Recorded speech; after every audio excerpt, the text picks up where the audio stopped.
राजस्थान में लोकतंत्र की सरेआम हत्या के प्रयासों का जो भाजपा का खुला खेल है, वो पिछले हफ्ते 10 दिन से लगातार जग जाहिर हो रहा है, परत दर परत जग जाहिर हो रहा है। आज भाजपा ने अपनी प्रेस वार्ता में स्वीकार कर लिया कि खरीद फरोख्त तो हुई, लोकतंत्र की हत्या भी हुई, संविधान को कुचला भी गया, रौंदा भी गया। उन्हें आपत्ति सिर्फ इस बात की है कि जब यह सब हो रहा था तो रिकॉर्डिंग क्यों हो रही थी, और कोई शिकायत नहीं है। सिर्फ इस बात की शिकायत है कि रिकॉर्डिंग क्यों हो रही थी, क्या रिकॉर्डिंग कानूनी थी। यानी कि चोर मान रहा है कि उसने चोरी की, वह सिर्फ यह जानना चाहता है कि जब वो चोरी कर रहा था तो जो कैमरे लगे थे, क्या वो कानूनी रूप से लगे थे। यह तो अजीब सी बात हुई कि हत्या का आरोपी यह कहे कि जब वो हत्या कर रहा था, जिस गवाह ने उसे हत्या करते हुए देखा और पुलिस को सूचित किया, क्या वो गवाह हत्यारे की निजता को भंग तो नहीं कर रहा था। ये बात सुनने में बड़ी रोचक भी लगी। आज जब सुबह हमने सुना अपनी प्रेस वार्ता में भारतीय जनता पार्टी ने राष्ट्र के सामने आकर मान लिया कि हां चोरी हुई, लेकिन रिकॉर्डिंग क्यों हुई। यह भी स्पष्ट हो गया है साथियों कि चोर डरा भी हुआ है, और उसके डर के कारण बड़े जायज हैं।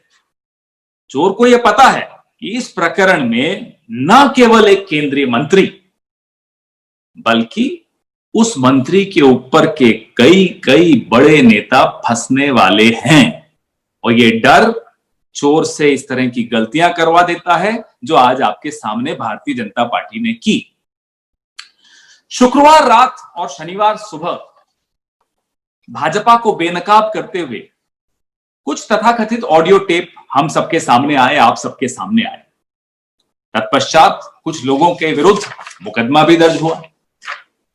एसओजी की टीम जो मानेसर में के उस होटल में पहुंची जहां मनोहर लाल खट्टर जी की पुलिस के कब्जे में कांग्रेस के कुछ विधायक बंद हैं पिछले कई दिनों से, इतिहास में यह पहली बार हुआ है कि जांच रोकने के लिए, एक सरकारी प्रक्रिया को रोकने के लिए भारतीय जनता पार्टी खुलकर अपने सरकारी अमले का दुरुपयोग करते हुए सामने आई, मैदान में आई, और कांग्रेस के उन विधायकों का जिनके विरुद्ध एफआईआर दर्ज हुई है का वॉइस सैंपल नहीं लेने दिया गया। उनके साथ साथ बाकी विधायक जिन पर कोई एफआईआर दर्ज नहीं, उनको भी होटल के चोर दरवाजे से, पिछले दरवाजे से तड़ीपार कर दिया गया। ये शब्द मैं कुछ सोच समझ कर ही बोल रहा हूं। आखिर क्या कारण है सचिन पायलट जी?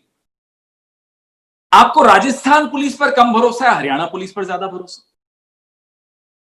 आखिर क्या कारण है कि एक तरफ तो आप अदालत में यह साबित कर रहे हैं कि आप कांग्रेस के हिस्सा हैं, कांग्रेस में ही हैं, और दूसरी तरफ आप भाजपा के संरक्षण में हरियाणा में बैठे? आखिर क्या कारण है कि एक तरफ तो भाजपा संबंधित नामी गिरामी वकील अदालत में संघर्ष कर रहे हैं यह साबित करने के लिए कि आप कांग्रेस में हैं, और दूसरी तरफ भाजपा के संरक्षण में वॉइस सैंपल देने से बचकर पिछले दरवाजे से विधायक निकलते चले जा रहे हैं? क्या हो रहा है? सुनने में तो अब यह आया है कि इन विधायकों को भारतीय जनता पार्टी शासित कर्नाटका में ले जाने के भी प्रयास हो रहे हैं। आखिर क्या कारण है कि जिन विधायकों पर कोई एफआईआर भी दर्ज नहीं हुई, उन्हें भी भाजपा अपने संरक्षण में तड़ीपार करवा रही है? यह जायज प्रश्न है। हम मानते हैं चोर डरा हुआ है, हम यह भी जानते हैं चोर क्यों डरा हुआ है।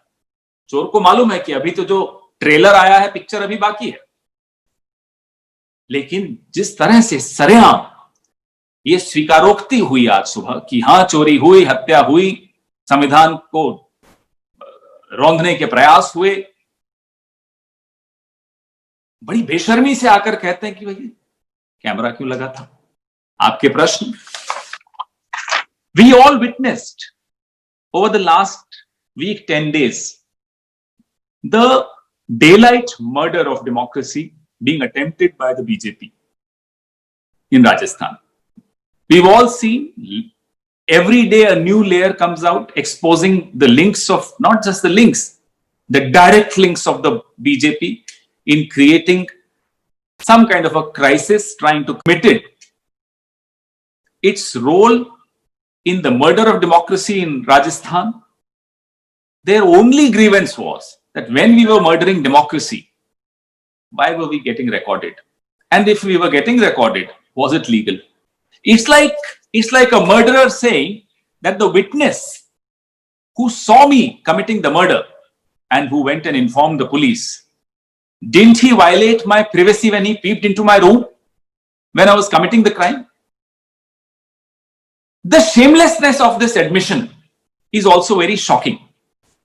They are not worried about the fact that they got caught red-handed. They are worried about the fact that why did they get caught? Was it legal?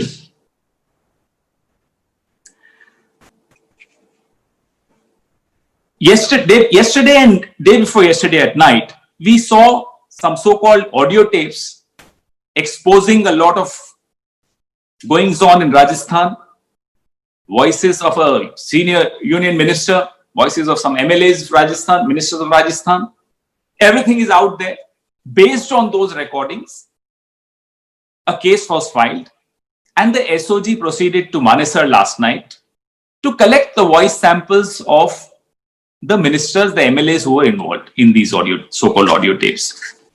For the first time in history, a police of another state actively blocked the Rajasthan team, SOG team, from collecting the voice samples and quietly, surreptitiously ensured that all the MLAs escaped from the back door of the hotel.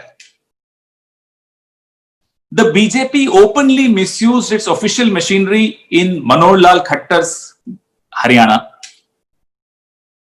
to thwart an investigation, an ongoing investigation. Never before in history will you see this.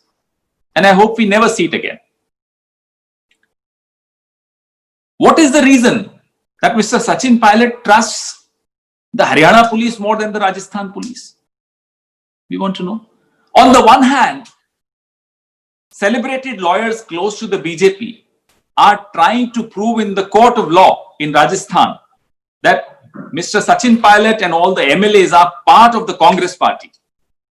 On the other hand, these MLAs take protection from Haryana police. Under that protection, try and escape from the hotel when the police team reaches for voice sample collection. If you are part of the Congress, why are you in the custody of BJP ruled state? We are told now that attempts are being made to take them to another BJP ruled state, Karnataka. So all these facts come as a surprise to those who still want to believe what is being said in the court. All the MLAs against whom there was no FIR also tried to escape from the rear gate of the hotel. This makes it amply clear that it is a BJP operation. BJP is not denying it anymore. Actually, they are admitting to it. Their only grievance is, why did we get recorded? Was the recording legitimate? Go ahead with your questions, please. Sir, एक सवाल का तो मेरे आपने जवाब दे दिया कि BJP ने साफ कहा कि सीबीआई जांच होनी चाहिए कि क्या सारे नॉर्म्स फॉलो किए गए या नहीं किए गए। लेकिन दूसरा एक अहम सवाल ये है कि कई बातें सामने आ रही हैं कि प्रियंका गांधी वाड्रा जो है उन्होंने बात करी सचिन पायलट से, लेकिन एक तरफ सचिन पायलट से बात चल रही थी, दूसरी तरफ कांग्रेस कार्रवाई कर रही है। तो ये दोनों ही बातें कैसे चल रही हैं कि एक तरफ आप कहते हैं कि कांग्रेस स्वागत करती है, रणदीप सुरजेवाला प्रेस कॉन्फ्रेंस करते हैं और कहते हैं कि आज पायलट आना चाहे तो आ सकते हैं, दूसरी तरफ कार्रवाई हो रही है और इसमें प्रियंका गांधी के इस तरीके से जो है पूरा रूल है, फिर आपसे मैं जानकारी दूंगा। सिद्धार्थ जी, सूत्रों पर आधारित खबरों पर तो मैं क्या टिप्पणी करूंगा, तो उस पर तो मेरी टिप्पणी नहीं बनती। लेकिन सर ये इस सवाल पे आप जरूर, मैं आपकी बात जानना चाहूंगा कि एक तरफ आप लोग कह रहे हैं कि सचिन पायलट पूरी तरीके से बीजेपी के पाले में खेल रहे हैं, बीजेपी के हाथ में खेल रहे हैं, दूसरी तरफ लगातार आप 30 चांस देते हैं सचिन पायलट को, तो एक तरफ आप चांस दे रहे हैं, दूसरी तरफ आप कह रहे हैं कि वो बीजेपी के पाले में खेल रहे हैं। तो ये सिद्धार्थ जी, जो हो रहा है आपके सामने हो रहा है, रोज नए नए तथ्य आपके सामने आ रहे हैं। आपने रिकॉर्डिंग सुनी, मीडिया के ही साथियों से ये रिकॉर्डिंग्स कई जगह और भी, राजस्थान में और कई रिकॉर्डिंग्स दिखी, सुनाई दी, सबने सुनी। तो परत दर परत जब तथ्य सामने आ रहे हैं, वो भी आपके सामने रखे जा रहे हैं। और कांग्रेस पार्टी ने खुले मन से एक बार नहीं, दो बार नहीं, कई बार दरवाजे अपने खुले रखे हैं, सचिन पायलट जी के लिए भी और उन तमाम विधायकों के लिए जो बीजेपी के बिछाए जाल में फंसे हुए नजर आ रहे हैं। अभी भी खुले हुए हैं दरवाजे सचिन पायलट से, अभी भी आप बात करने की कांग्रेस पार्टी तैयार है? आपने कल भी रणदीप सिंह सुरजेवाला जी की बात सुनी? Anand sir, my question is about the allegiance which the MLAs owe to the Congress party who are there in Fairmont Hotel. Does the party still fears that there could be attempts to poach these MLA, and that is why they've been lodged in Fairmont? Are you still worried about more poaching from the BJP or from the Sachin Pilot camp? The track record of BJP, Anand, in Madhya Pradesh, in Karnataka, in other states, convinces us that we cannot allow the BJP to kidnap our MLAs and to try and create some kind of a crisis in the state, because the BJP was decisively defeated in Rajasthan in 2018, and a party whose sole objective is to win elections and not to govern the country can go to any extent. Actually, the sole objective is to stay in power, whether they win elections or lose elections. Power is the only objective of the BJP under Mr. Narendra Modi and Mr. Amit Shah. Therefore, even if they lose an election, they try and subvert democratic processes. They try and subvert the Constitution of India. They first toss the rule book in the air, try and kidnap people, try and do all kinds of things that should not be done in a healthy democracy. Therefore, it's only proper for us to protect our turf from such evil designs. सवाल आपसे ये है कि जो phone recordings आई है, सवाल है कि ये फोन टैपिंग की किसने है, क्योंकि Rajasthan rule by Congress party है, अशोक गहलोत मुख्यमंत्री है, वहां पर आपका शासन है, तो आपके शासित राज्य में फोन टैपिंग अगर हो रही है तो क्या आप बताएंगे कि ये फोन टैपिंग किस एजेंसी ने की है, कैसे हुई है, और अगर हुई है आधिकारिक तौर पर तो ये फिर लीक कैसे हुई है? Thank you. ये मीडिया में हमारे मित्र राजस्थान में सबसे पहले उन्होंने, और बाकी राष्ट्र में भी, राष्ट्रीय मीडिया ने भी, पिछले हफ्ते भर से हम बातें सुन रहे थे कि कुछ ऐसे रिकॉर्डिंग्स हैं, निकल कर आई। आप पूछ रहे हैं तो उसका तो मैंने उत्तर दे दिया। भारतीय जनता पार्टी अपनी प्रेस कॉन्फ्रेंस करके जब ये पूछती है तो हंसी आती। स्नूप गेट, प्रचलित चर्चित स्नूप गेट के मुख्य किरदार निभाने वाले आज सत्ता के शीर्ष पर बैठे, वो जानना चाहते हैं टैपिंग कैसे हुई, किसने की, क्यों की। अचंभित होता हूं। आपको तो मालूम है, महाराष्ट्र, कर्नाटका, राजस्थान में यही विश्वेंद्र सिंह ने भी आरोप पिछली बार लगाया था कि भारतीय जनता पार्टी उनके फोन टैप करती है। गुजरात के आरोप तो आप सबको मालूम है कौन क्या करता रहा है। राजनीतिक प्रतिद्वंदियों के फोन टैप करना तो दूर, साधारण नागरिकों तक के लिए पर स्नूपिंग की गई थी गुजरात में। नीतीश कुमार जी क्या कहते हैं? हैबिचुअल टैपर्स बीजेपी को नीतीश कुमार जी ने कहा। तो ऐसे लोग जब पूछते हैं कि टैपिंग कैसे हुई, क्यों हुई, क्या हुई, अरे उन्हें तो अपनी रूल बुक में जाकर देख लेना चाहिए क्या करते आए हैं आज तक सत्ता में रहने के लिए। I think they are experts in this, Nitish, about BJP's phone tapping claims. ये नीतीश कुमार जी कह रहे हैं, आज नहीं कह रहे ऑफकोर्स, लेकिन 2013 में नीतीश कुमार जी ने भारतीय जनता पार्टी पर यह आरोप लगाया था, तब स्नूप गेट नया नया सामने आया था। तो महाराष्ट्र हो, कर्नाटक हो, बंगाल हो, जहां ममता जी ने भी ये आरोप लगाए हैं कि उनका स्वयं फोन टैप हो रहा है, अनिल देशमुख जी ने भी कईयों ने आरोप लगाए। तो लगातार अगर आरोप लगते आए हैं जिस पार्टी पर, वो आज शराफत में सामने आकर कह रही है अरे फोन कैसे टैप होते हैं, रिकॉर्डिंग कैसे आती है, और ये कहने के चक्कर में गलती इनसे ऐसी हो गई आज कि स्वयं स्वीकार कर दिया कि हाँ चोरी भी कर दी, हत्या भी कर दी, लेकिन आपको कैसे मालूम पड़ा आपने ये जो टैपिंग की या जो भी रिकॉर्डिंग आई है ये किसने की है, ये या कानूनी है या गैर कानूनी? अरे जो आपने किया वो क्या कानूनी है, पहले तो उस पर जवाब दीजिए संबित पात्रा जी, या जो भी इनके आज नेता ने प्रेस कॉन्फ्रेंस की थी।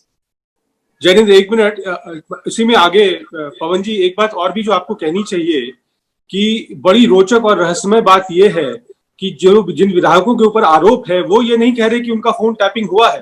कह कौन रहा है? दिल्ली से भाजपा के प्रवक्ता कह रहे हैं। तो ये बात जो है चिन्हित करनी चाहिए आपको। बिल्कुल, भाजपा के ही नेता क्यों घबराए हुए हैं, जैसा मैंने आपको कहा, अभी तो एक केंद्रीय मंत्री, अब इनको डर है क्योंकि जो चोर की दाढ़ी में तो तिनका होता ही है ना।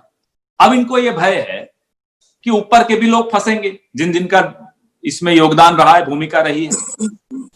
तो वो जो घबराहट है, उस घबराहट से गलतियां होती हैं और गलतियां वो करने लगे, सामने दिख रही है।